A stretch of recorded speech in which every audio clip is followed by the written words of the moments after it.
Hora de recepcionar esse seleto quadro de competentes jornalistas, analistas políticos. João Magalhães, editor de política do Jornal Dia, seja bem-vindo. Boa tarde. Boa tarde, Eliezer Rodrigues. Boa tarde a todos. Boa tarde, a Leide Lilás, Edna Maciel, seja bem-vinda. Boa tarde, obrigada, Eliezer. Boa tarde, João, Tássio e a todos que nos assistem. Tássio Cruz, do portal dia.com, boa tarde, seja bem-vindo. Boa tarde, Eliezer. Boa tarde, Edna, João e o amigo de casa. O Progressistas realizou na manhã de hoje um evento de filiações na sede do partido. Vamos ver como foi. Ainda não temos esse material? Pronto, olha, enquanto esse material vai sendo finalizado, ele chegou agora há pouco, o evento se estendeu, nós vamos trazer essas informações, atualizar. Nós temos aqui uma notícia importante da cidade de Timon. Assim como em Teresina, a Prefeitura de Timon tem se preocupado com as famílias em áreas de risco, né, que estão vulneráveis à ação dessas enchentes, do mau tempo que tem acometido já centenas de famílias na capital. Em Timon, a realidade também exige preocupação e a prefeita Dinaí Veloso, junto com a sua equipe, já planejou um conjunto de ações que podem ser colocadas em prática. Vamos ouvi-la. A cidade de Timon está em estado de alerta. Nós já nos reunimos com a nossa equipe da Força Tarefa, com várias secretarias, com a ouvidoria. Estamos fazendo um trabalho preventivo, já temos cadastrado todas as nossas áreas de risco e a nossa determinação é que a Secretaria de Desenvolvimento Social, a questão da Defesa Civil, a Secretaria de Saúde, que nós estejamos atentos para assistir as famílias, sobretudo aquelas que estão nas regiões ribeirinhas e nas áreas de risco. Tássio Cruz, é melhor agir preventivamente do que esperar algo pior acontecer. Sem dúvida, né, Eliezer? Nesse momento, uma atitude que remedie ali, que busque, né, resolver a situação antes dela, como você disse, uma atitude preventiva, pode salvar vidas, né, pode ser fundamental. E não só Timon, como várias cidades ribeirinhas ao longo do Rio Parnaíba sofrem muito com a cheia, né, na região de Floriano, na região também de Uruçuí. Então, fica o alerta aqui para a nossa co-irmã cidade de Timon. E é preciso destacar que o perfil de Teresina é diferente um pouco de Timon, né? Teresina enfrenta dificuldades por conta principalmente das lagoas. Apesar do Rio Parnaíba estar em nível de atenção, ele ainda não atingiu uma cota de inundação. O que causa os problemas, principalmente na Zona Norte, hoje eu estive na Zona Norte de Teresina, são as lagoas. E por isso esse perfil diferente de Timon, né, que tem muitos balneários, muitos riachos, um perfil de água hídrico diferente de Teresina. Mas vale o alerta, né, a Prefeitura de Timon atuando para evitar com que vidas, pessoas deixem as suas casas, porque depois da inundação, depois da água atingir os imóveis, aí o dano é irremediável, lamentavelmente. Importante essa atitude de planejamento da prefeita Dinaí, Edna Maciel. Sim, prevenção é tudo. A gente vê o que está acontecendo hoje na nossa cidade, aqui em Teresina, e a gente tem falado bastante aqui das medidas que podem ser tomadas com antecedência ao longo dos anos, da reeducação do povo também. Então, a prefeita está realmente fazendo o que todo gestor deve fazer, né? E é o que a gente também sempre tem apontando aqui, não só nesses momentos de emergência, né? Claro que as ações emergenciais, elas são válidas, mas é melhor você alertar antes, é você prever, já que é previsível, né? Se nós temos como tomar medidas, planejar, para que deixar para depois, onde tantos prejuízos e até vidas podem ser perdidas por conta desses erros, vamos dizer assim, porque são erros mesmo, erros humanos. Ontem eu ouvi alguém falar sobre o ambiente, sobre a natureza também responder. Eu acho que a natureza responde sim, mas é os nossos atos, né? Já que a gente acaba agredindo o meio ambiente e não tomando as medidas necessárias. Então, a prefeita está realmente fazendo o que deve ser feito. João, a Edna lembrou um ponto interessante da previsão. O período chuvoso ele está apenas iniciando. Então, infelizmente, há altas probabilidades de enchentes acontecerem e o poder público tem que estar atento. Sim, normalmente o período chuvoso ele se estende em alguns anos até o mês de maio, às vezes também chega um pouco no mês de junho, então é natural que o poder público tenha essa capacidade de planejamento e de atuar como uma prevenção.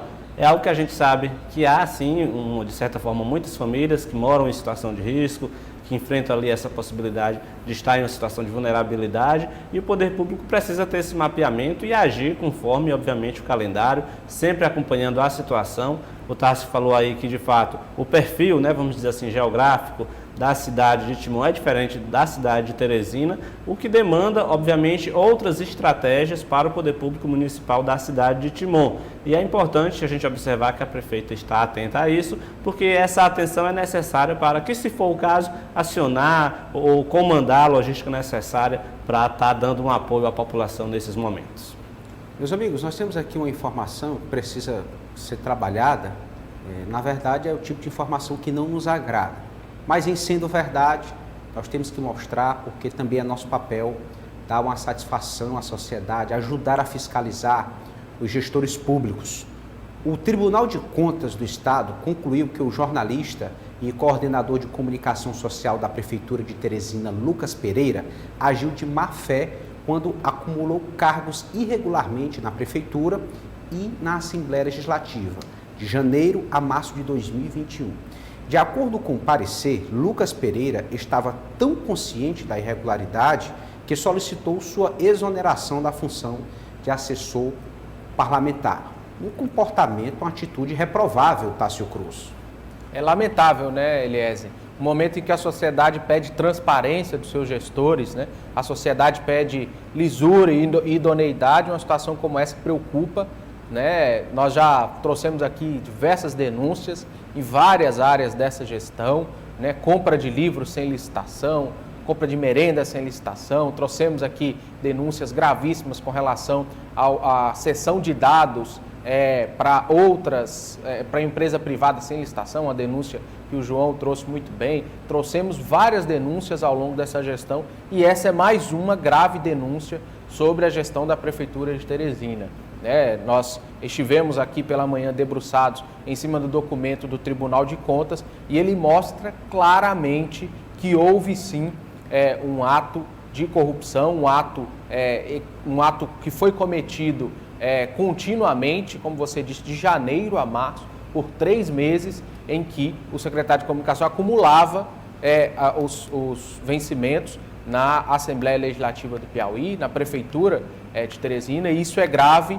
O que a sociedade cobra é transparência, né? A partir desse documento, vamos observar os próximos passos desse processo, esperar que o Ministério Público se manifeste, que a Justiça se manifeste a respeito, mas é um documento muito robusto. Eu pude ver na íntegra esse documento do Tribunal de Contas, que mostra claramente que houve sim um ato de corrupção, um ato lesivo aos cofres públicos, em meio a uma crise tão grave que nós passamos na sociedade, com pandemia, com enchentes, com um surto de gripe que surge na cidade. Um ato de corrupção que lesa os cofres públicos é lamentável e que a gente pede, o que o cidadão Tássio Cruz pede, é transparência e investigação, tanto do Ministério Público quanto do Tribunal de Contas que se manifestou e o Judiciário, para que situações como essas não possam mais ocorrer nem em Teresina, nem no Piauí, em lugar nenhum. Mas é grave e a gente analisou por toda a manhã esse documento e o conjunto de provas é muito robusto contra o secretário de Comunicação. A Corte de Contas está atenta, João Magalhães. Sim, como o Tássio falou, há uma situação que a gente pode identificar má-fé por parte do gestor. O documento, a própria defesa dele deixa isso bem claro, até alega que ele não tinha pedido a exoneração porque estava trabalhando muito, não tinha tempo hábil para apresentar um documento pedindo a exoneração, ou seja, confessa que sabe que estava ali cometendo um ato de ilegalidade. E a resposta a isso precisa ser exemplar. Cabe, obviamente, ao Tribunal de Contas, cabe ao Ministério Público utilizar todos os instrumentos, né, do Judiciário, claro, seguindo todo o processo natural, garantindo o amplo direito à defesa, mas ter uma atuação exemplar porque a gente sabe que a corrupção é um grande mal da sociedade. Isso, obviamente, causa prejuízos enormes para o poder público, para a sociedade, então precisa ser combatido de forma exemplar. E, claro, que não só o secretário, o coordenador de comunicação da Prefeitura de Teresina, mas os outros nomes, já que o nome do secretário é apenas um entre vários, né, que foram denunciados, inclusive, no início do ano, a partir de um trabalho de um jornalista lá pela rede social, lá no Instagram.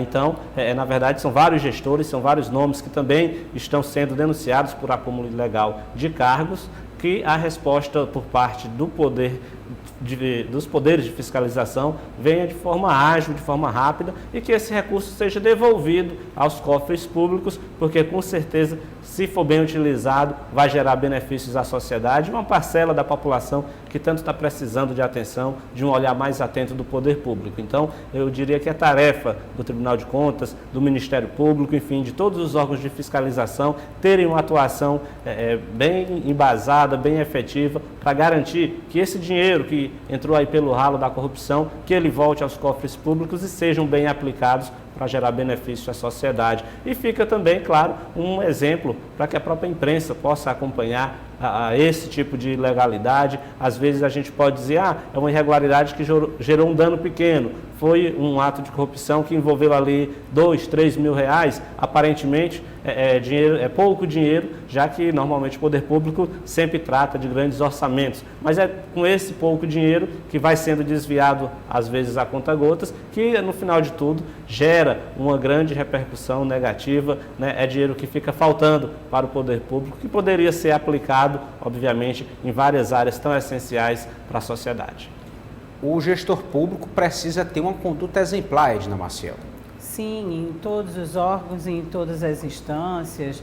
É um dinheiro público, né? É um direito de todos que exigem transparência. Estamos nesse período em que temos que mostrar, sim, quem é o gestor, quem que faz a administração pública, quais os recursos que aplica, o que recebe, enfim. E se houve tão claramente, como os colegas estão dizendo, uma investigação, se os documentos mostram, através dos órgãos fiscalizadores, que houve um ato de má-fé, né? Ainda mais, não importa, como o João bem pontuou, o valor e a quantia.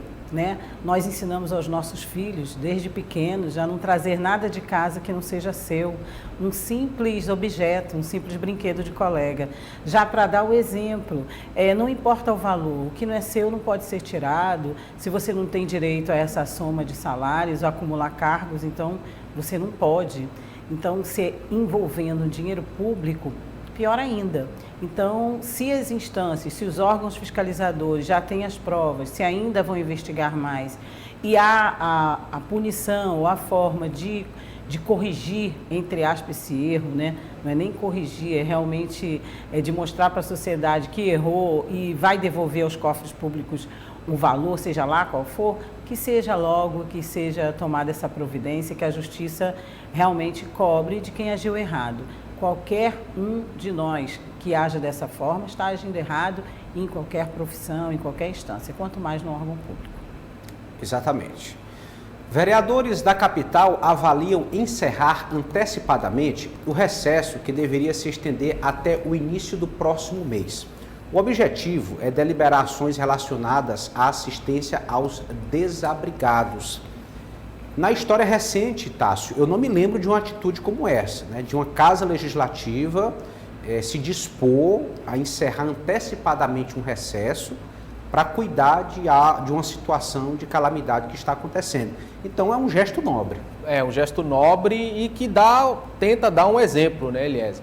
Eu conversava hoje com vários vereadores, eu estive na Zona Norte, também estive aqui na Zona Leste, conversava com vários vereadores e parece que é uma unanimidade entre todos eles que a casa precisa retornar antes aos seus trabalhos, para votar medidas emergenciais, para votar medidas de auxílio a essas pessoas desabrigadas. Eu conversava, para a gente ter uma ideia rapidamente, com o secretário de Defesa Civil Municipal, para a gente ter uma ideia, Eliezer, de segunda-feira para cá foram quase 200 famílias desabrigadas a mais. Em segunda-feira nós tínhamos 250 famílias aproximadamente desabrigadas, né, cerca de terça até quarta-feira. De quarta-feira até sexta, nós chegamos a 420 famílias desabrigadas e, se as chuvas continuarem, a tendência é que aumente o número de famílias desabrigadas, até mesmo o Exército Brasileiro pode ser acionado. E, a partir disso, os vereadores chegaram até essa conclusão. Eu conversei rapidamente com o presidente da Câmara, Jeová Alencar, que está acometido por uma gripe forte e por isso não retornou ainda, mas ele tem uma promessa que ele cumpre anualmente, e na próxima semana ele deve cumprir, de caminhar até Santa Cruz dos Milagres, e a partir desta semana, essa semana próxima, cerca ali do dia 18 de janeiro, existe sim a possibilidade dos parlamentares voltarem ao Legislativo para votar essas matérias. E o parlamentar, o vereador, o prefeito, o governador, o deputado, ele é a ponta de lança de uma sociedade, ele tem que estar à frente, ele tem que ser o primeiro a chegar. Então eles precisam dar esse exemplo também e mostrar para a sociedade que estão antenados com as necessidades, com os anseios da população. Então eu acho que a medida ela é necessária e serve sim para tentar dar um exemplo para a sociedade do trabalho desses vereadores. A expectativa, como eu disse, é que no dia 18 possa se retornar, cerca aí de 2 semanas antes do previsto, os trabalhos aqui na Câmara.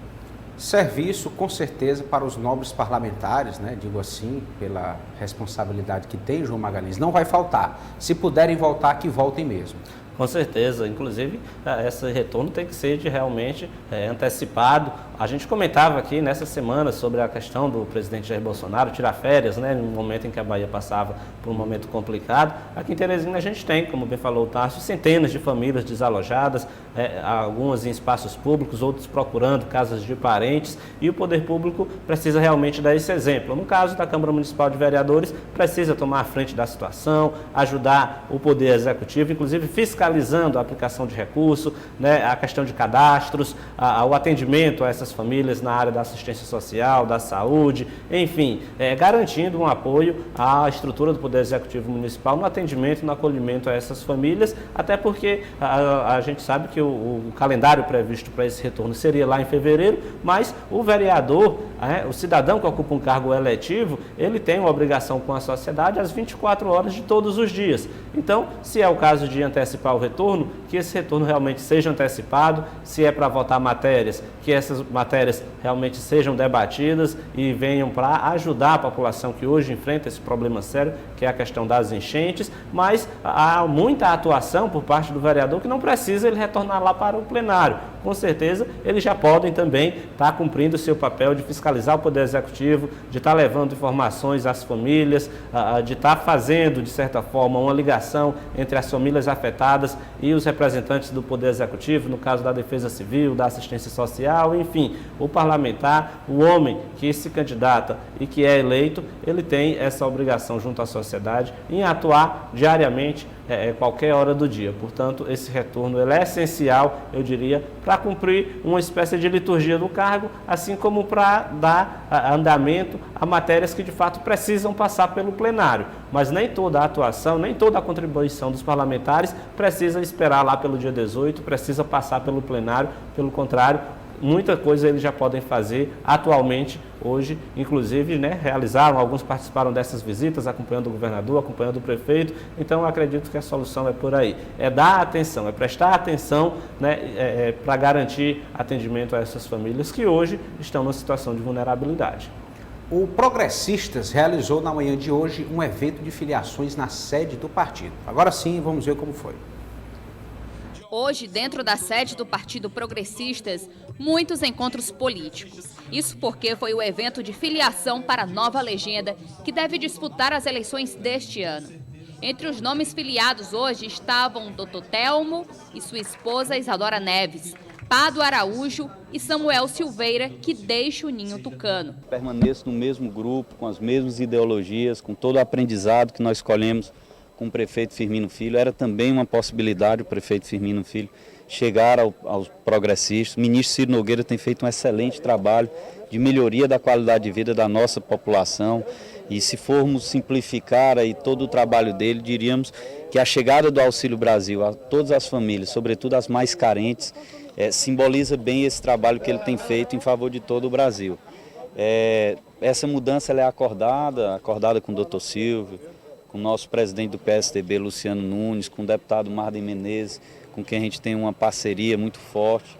E, enfim, só agradecer e dizer que agora é um momento a mais na nossa caminhada com um mesmo objetivo, que é mudar o Piauí, continuar a falar alto na cobrança da segurança pública para que melhore, continuar a falar alto para que a nossa educação avance, que a nossa saúde possa ser bem mais presente, sobretudo para as cidades mais distantes da capital. Na mesa de honra estavam presentes nomes fortes do partido, como o deputado Marden Menezes, o deputado Júlio Arcoverde, Silvio Mendes e o ministro da Casa Civil, Ciro Nogueira. Na ocasião, o ministro falou sobre as disputas das eleições a nível nacional e estadual. A oposição tem um projeto para o Piauí, um projeto de nós trazermos emprego, renda, empresas, temos uma gestão eficiente. O esquema do governo é um esquema apenas de apadrinhados, de políticos serem acomodados nos cargos, é um esquema cansado. O esquema do governador Wellington Dias cansou. Duas coisas que eu sonho na minha vida: ser governador do Piauí e voltar para a presidência do Rio. Eu ainda vou realizar os dois. Olha aí, Edna, o Progressistas, como um partido que se propõe a crescer e ocupar espaços, tem um projeto de poder declarado, se movimentando, trazendo mais nomes para as suas fileiras. Isso, se movimentando bem, né? Trazendo alguns nomes que nós já conhecemos, trazendo também declarações fortíssimas, né? E como aí do Samuel, enfim, já declarando o seu apoio. E também está aí com a sua grande liderança, mais uma vez, e agora a gente fica olhando como é que é o posicionamento dos políticos, né? Mais uma vez falando aí nos seus sonhos, né? O ministro, não só no governo do Piauí, como também aí brincou um pouco com a questão do esporte, enfim. O partido vem ficando mais robusto, trazendo mais nomes. O próprio ministro da Casa Civil sempre disse que a gente esperasse, que todos aguardassem, que cada vez mais o partido iria ficar mais robusto, que até as eleições outros nomes apareceriam, e a gente está vendo aí, inclusive veio o nome de um colega nosso, né? Pádua, se eu não me engano, um comunicador também, verdade, assinando aí a ficha do partido. Enfim, está fazendo o que prometeu e o que é esperado, né? E acho que os colegas concordam comigo. Se realmente se quer fazer uma oposição e se quer vencer nas eleições, se quer ter uma chapa forte, tem que ter gente que vista a camisa, declare, assuma e trabalhe, né? Então a gente vai acompanhar aí o crescimento do partido e o crescimento também desse grupo que se propõe a ser a oposição mesmo. João, o ministro Ciro Nogueira colocou aí que o seu partido, o seu grupo de oposição tem um projeto para o Piauí e que o atual governo do estado não, que tem outras práticas. Surpreende esse tipo de discurso? Não, é um discurso natural que certamente a oposição vai trabalhá-lo, né, para levar a todos os piauienses durante essa campanha eleitoral e, claro, também nesse período de pré-campanha. É bom lembrar que lá na janela partidária, no mês de março, o Progressistas deve receber a filiação de deputados que estão com mandato, portanto não podem sair fora desse prazo da janela partidária, mas agora a sigla já trabalha, né, recebendo nomes que de certa forma fortalecem o grupo político, ajudam a levar a bandeira do Progressistas para alguns municípios, para algumas regiões, em algumas áreas, mas tudo dentro dessa estratégia que certamente só fortalece o Progressistas, que inclusive é um assunto que chama bastante atenção. Hoje, se a gente for ver, o grupo do ministro Ciro Nogueira, que também tem o apoio atualmente do PSDB, a gente está olhando, percebendo que à medida em que o Progressistas vai se fortalecendo, o PSDB vai definhando politicamente aqui na cidade, aqui no estado do Piauí. Tanto é que o próprio doutor Silvio Mendes já disse que para ser candidato a governador é natural que ele também assine a ficha de filiação ao Progressistas. Então é uma estratégia que o Progressistas já tem há bastante tempo, né? Eu lembro que lá em 2014 Ciro Nogueira já dizia que aquele projeto era de eleger o Wellington Dias, em 2018 de reeleger o Wellington Dias, mas para 2022 o Progressistas tinha um projeto partidário, que lançava a candidatura competitiva ao Palácio de Karnak, e toda a atuação do partido nos últimos anos foi, de fato, com esse objetivo, né? Eleger o maior número de prefeitos, faz um esforço para aumentar a sua bancada no Parlamento Estadual, conseguiu espaços na Câmara Federal. Toda essa articulação do ministro Ciro Nogueira é para colocar em prática esse plano dos progressistas, né, concorrer com uma chapa bastante competitiva ao governo do Estado e tentar chegar, ano que vem, na cadeira principal do Palácio do Planalto. Quanto ao discurso, realmente, eu acredito que a oposição já tem, inclusive, um projeto de governo, né, que é prévio, mas que certamente será difundido em todo o Estado. Então, com essa solenidade de hoje, eu acredito também que vai se repetir nas próximas semanas outras solenidades com essas filiações, até, claro, a janela partidária, quando o partido deve receber deputados com mandato. Tássio, às vezes fica a impressão que a oposição tem trabalhado mais, ou pelo menos tem feito mais eventos de filiações, caravanas. Como é que você avalia esse contexto? Eu concordo com você que a oposição tem trabalhado mais nesse momento, mas principalmente porque a oposição trabalha com filiações de pessoas sem mandato, né? E quem tem mandato não pode mudar de partido agora, e por isso não temos esses atos de filiações da base governista. Mas alguns pontos chamaram a atenção, Eliezer, deste ato. O primeiro deles, do ninho tucano, só está sobrando o ninho, né? Os tucanos estão saindo todos. E um ponto interessante, o Ciro falava nesse evento sobre 2 colégios eleitorais importantíssimos. Nós acompanhamos aí a filiação do Dr. Telmo Neves, que é vice-prefeito de Fartura do Piauí, na região do semiárido, próximo a São Raimundo Nonato. Um reduto importante, e a prefeita Carmelita Castro é filiada ao Progressistas, irmã da deputada Margarete, então um reduto importante. Porém, em São Raimundo Nonato tem um fator curioso, e o Ciro falava na entrevista, sobre o deputado Hélio Isaías, a quem ele chamou de incógnita, porque ele está na base governista, está na Secretaria de Transportes, mas ainda é filiado ao Progressistas e é esposo da prefeita Carmelita, para a gente entender a confusão que se tornou esse colégio eleitoral dessa região grande aí de São Raimundo Nonato. E falava também sobre outro colégio importantíssimo, este o segundo maior, sobre o litoral, Parnaíba. E ele falava, e a gente comentava aqui na redação, que Mão Santa e PT é igual água e vinho, não se misturam. Falava isso em referência à filha do prefeito Mão Santa, Gracinha Moraes Souza, forte candidata a deputada estadual ali da planície litorânea, que flertou com o MDB. Podia se filiar ao MDB e, se filiando ao MDB, ficaria próximo a Rafael Fonteles. O Ciro disse que vai a Parnaíba tentar resolver essa situação e filiar a Gracinha ao PP. PP que se fortalece bastante, vai ter uma chapa muito forte para estadual e para federal, e é nessa chapa que Samuel Silveira entra para disputar uma cadeira neste ano, em outubro deste ano. Eliezer, tá? Rapidamente.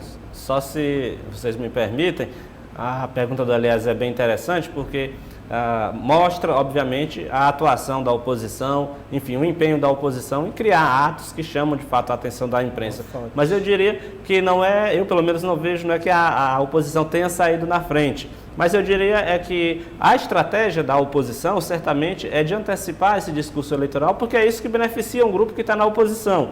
Que está no governo, não tem muita pressa, né? Tem o prazo a seu favor, tem a estrutura do governo a seu favor. A oposição, para percorrer o interior, obviamente precisa de uma caravana partidária, o governo do Estado não.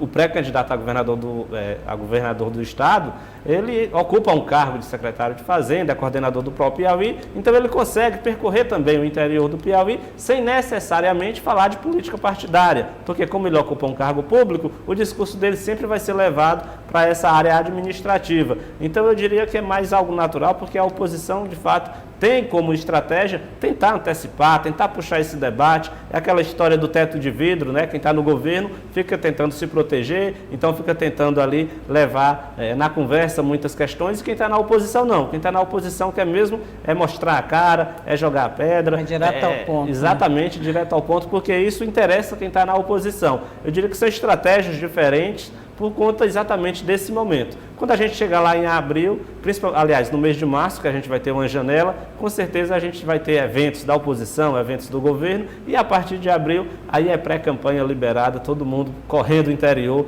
cada um com suas cores, não podendo falar ainda que é candidato, mas, claro, mostrando aí propostas, projetos e com as suas cores partidárias.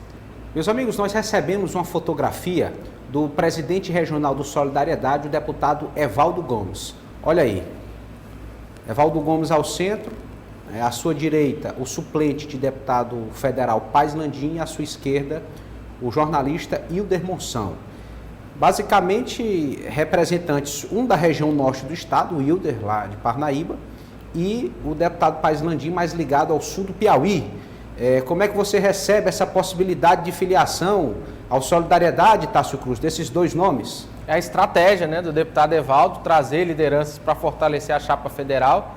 O deputado Paz Landim perdeu muita capilaridade, né, perdeu o mandato, mas entra naquela margem ali de 40, 60 mil votos que o Evaldo quer atrair líderes para brigar nessa margem, né? Eu acho que a chegada de Paz Landim pode prejudicar um pouco a estratégia de Solidariedade, porque a margem histórica de votação dele foi um pouco acima. Mas, claro, sim, fortalece a chapa, já que é um deputado histórico, né? Tem um colégio muito enraizado, muito cultural ali na região sul, e pode sim, e o contraste, né? O jornalista Hilder, um jovem, né, da região norte, que também deve compor essa chapa. Então, Edna Maciel, não é só o Progressistas, o Solidariedade e outros partidos estão se movimentando. Todos, né? Todos os partidos agora vão se movimentar, vão tentar buscar apoios, como a gente pode ver aí na foto e como o Tássio bem comentou, alguns perfis até bem diferentes, né?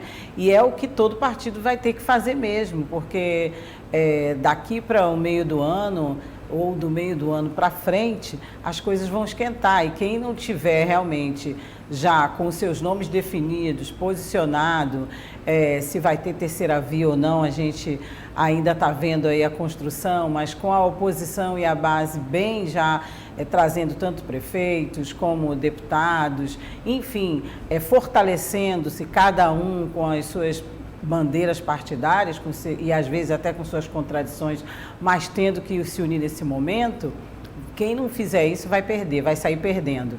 Então já não é mais estar se adiantando, é realmente estar traçando um projeto com o objetivo final, que é a eleição. Muita coisa aí, muita água ainda vai rolar embaixo dessa ponte. Certo. Meus amigos, sextou. Muito obrigado pela presença de vocês. João Magalhães, boa tarde, até a próxima semana. Boa tarde, Aliás Rodrigues, boa tarde aos colegas e ao amigo telespectador. Boa tarde, Edna Maciel, até a próxima semana. Boa tarde a todos e vamos sextar mais tarde, mas vamos. Tássio Cruz, boa tarde, ótimo final de semana. Grande abraço, Eliezer, João, Edna, um grande abraço ao amigo de casa e até segunda. Esse foi o quadro Política do Dia.